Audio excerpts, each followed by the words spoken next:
കരച്ചിൽ വന്ന ഒരുപാട് സിനിമയാണ്. എനിക്ക് പെട്ടെന്ന് കരച്ചിൽ വരും. ഒരു ചെറിയ വിഷയം ഉണ്ടെങ്കിൽ ഞാൻ പിന്നെ ഇരുന്ന് മോങ്ങിക്കോളൂ. അതുകൊണ്ട് അത് ഒരുപാടുണ്ട്.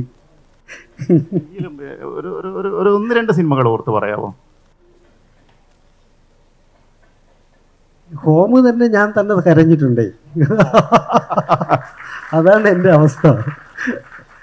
അത് കരഞ്ഞാൽ ഞാൻ ആ സ്ക്രിപ്റ്റ് വായിച്ചത്. അതുപോലെ ഒത്തിരി ഒത്തിരി സിനിമകൾ നോക്കുന്നത് എനിക്ക് ഭയങ്കര പ്രശ്നമാണ്. അതാ കോമഡിയാണ് നല്ലതെന്ന് തോന്നാൻ കാര്യം, എല്ലാവരുടെയും മനസ്സിൽ നമ്മളൊന്ന് തൊട്ടാൽ മതി കരഞ്ഞു വിഷമിച്ചു പോകുന്ന മലയാളികൾ പ്രത്യേകിച്ചും എല്ലാവർക്കും അങ്ങനെയാണ്. എല്ലാവരും കാണുമ്പോൾ പുറമേ ഉള്ളതേ ഉള്ളൂ. ഒന്ന് ഞോണ്ടിയാൽ അവർ കണ്ണു നിറയുന്ന ഒത്തിരി വിഷയങ്ങളാണ്.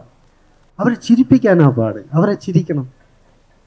അതുകൊണ്ടാണ് ചിരിക്കുന്ന കഥാപാത്രം ചെയ്യുമ്പോഴും എനിക്കറിയാം. ഞാൻ ആൾക്കൂട്ടത്തിലൊക്കെ പോകുമ്പോഴത്തേക്ക് ദൂരെ നിന്ന് കണ്ടിട്ട് അറിയാതെ ഒരുപാട് പരിചയമുള്ള പോലെ ഓടി വന്നിട്ട് ഇങ്ങനെയൊക്കെ പിടിക്കും. ഈ മ്യൂസിയത്തിൽ പോയി കുരങ്ങിനെയൊക്കെ കാണുമ്പോഴത്തേക്ക് ഇങ്ങനെയൊക്കെ ആക്കിയിട്ട് അത്ര ഇതായിരുന്നു. അപ്പം എനിക്കതിൽ ഒരിതുമില്ല. അതുകൊണ്ടാണ് ഞാൻ ഈ കൊടക്കമ്പി നീർക്കോലിയൊക്കെ അഭിനയിക്കുമ്പോൾ അങ്ങനെയൊക്കെ പേര് പറയുമ്പോഴും എൻ്റെ ഇഷ്ടമെന്ന് വെച്ചാൽ അവർ എന്നിൽ അങ്ങനെ ഒരു സംഭവം കാണുന്നു.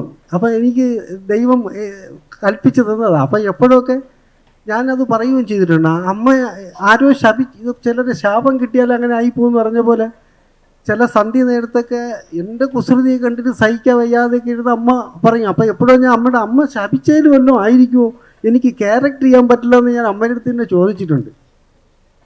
ചില സന്ധ്യക്കൊക്കെ നമ്മൾ വിളക്ക് കൊളുത്തിയിട്ട് അപ്പോഴും നമ്മൾ വീട്ടിലെത്തത്തില്ല.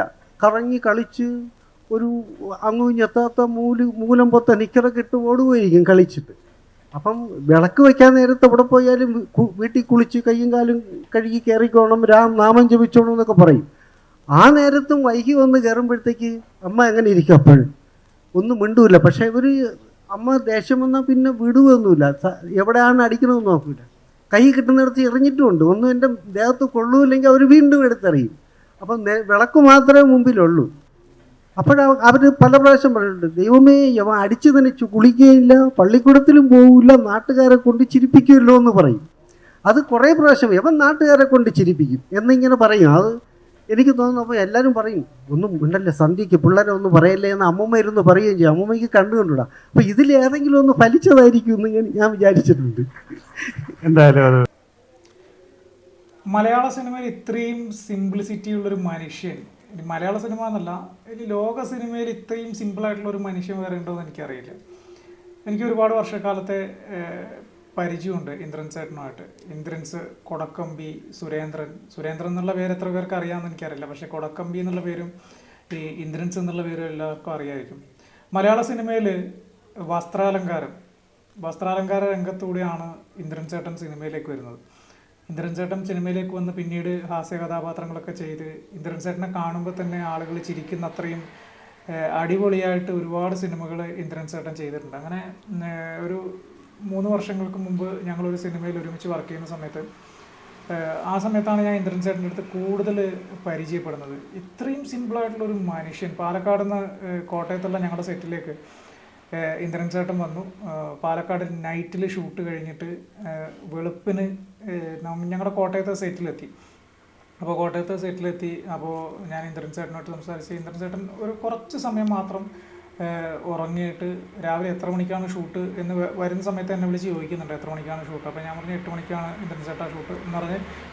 അപ്പോൾ രാവിലെ ഒരു 6 മണിയായപ്പോഴാണ് പാലക്കാട്ടെ ഷൂട്ട് കഴിഞ്ഞിട്ട് ആൾ കോട്ടയത്ത് എത്തുന്നത്. കോട്ടയത്ത് വന്ന് ഹോട്ടലിൽ റൂമിൽ പോയി കുളിച്ച് 1 മണിക്കൂർ ഒന്ന് ഉറങ്ങിയിട്ട് 7:30 ആകുമ്പോഴേക്കും ആൾ റെഡിയായിട്ട് എന്നെ വിളിച്ചു ചോദിച്ചു, എങ്ങനെ വണ്ടി നമുക്ക് പോകല്ലേ എന്ന് ചോദിച്ചു. അപ്പോഴത്തേക്ക് ഞാൻ പോയി പിക്ക് ചെയ്ത് ഞങ്ങൾ സെറ്റിലേക്ക് പോയി. സെറ്റിൽ പോയിട്ട് അപ്പോൾ നമ്മൾ കാരവാൻ സെറ്റ് ചെയ്തിട്ടുണ്ടായിരുന്നു. അപ്പോൾ കാരവാനിൽ ഇന്ദ്രൻസ് ചേട്ടൻ കാരവാനിൽ ഇരിക്കാൻ പറഞ്ഞപ്പോൾ വേണ്ട എന്ന് പറഞ്ഞ് നേരെ ഇന്ദ്രൻസ് ചേട്ടൻ കറങ്ങി തിരിഞ്ഞ് എവിടെ പോയെന്ന് വെച്ച് കഴിഞ്ഞാൽ ഈ കോസ്റ്റ്യൂം എല്ലാം സ്റ്റിച്ച് ചെയ്യുന്ന ആൾക്കാരായിരിക്കുമല്ലോ. അതായത് ഇന്ദ്രൻസ് ചേട്ടൻ്റെ പഴയ തൊഴിൽ സ്റ്റിച്ചിങ്.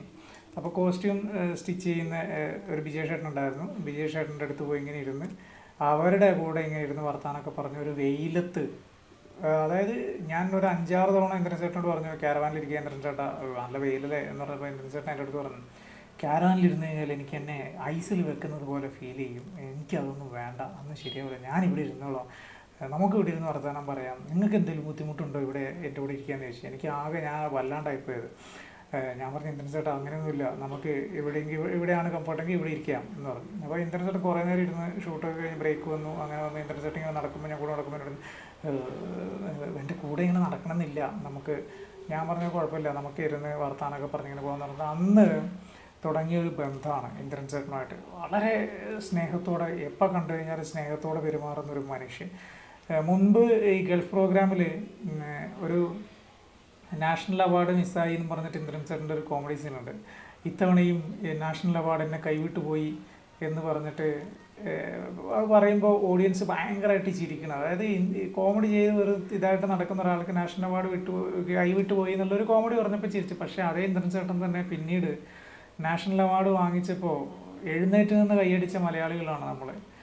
അപ്പോൾ അങ്ങനെ ഒരു മനുഷ്യനെ കുറിച്ച് അപ്പോൾ ഇന്നിപ്പോൾ ഈ വീഡിയോ കണ്ടപ്പം ഇന്ദ്രൻ ചേട്ടൻ പറയുകയാണ്, ഞാൻ വളരെ എന്താ പറയുക പെട്ടെന്ന് കരയുന്ന ഒരാളാണ്, എനിക്കൊരു ചെറിയൊരു സാധനം കിട്ടിയാൽ മതി ഞാൻ അവിടെ ഇരുന്ന് മോങ്ങിക്കോളും, മലയാളികളും ഒരു പരിധിവരെയൊക്കെ അങ്ങനെയാണ് എന്ന് പറഞ്ഞപ്പോൾ ഞാൻ തന്നെ ചിന്തിക്കുകയാണ്, ശരിയാണ്, മലയാളികൾ എന്നല്ല നമ്മളെല്ലാവരും ഒരു പരിധിവരെ അങ്ങനെയാണ്. നമ്മളൊക്കെ ഉള്ളിൽ ഓരോ വിഷമങ്ങൾ കൊണ്ട് നടക്കുക.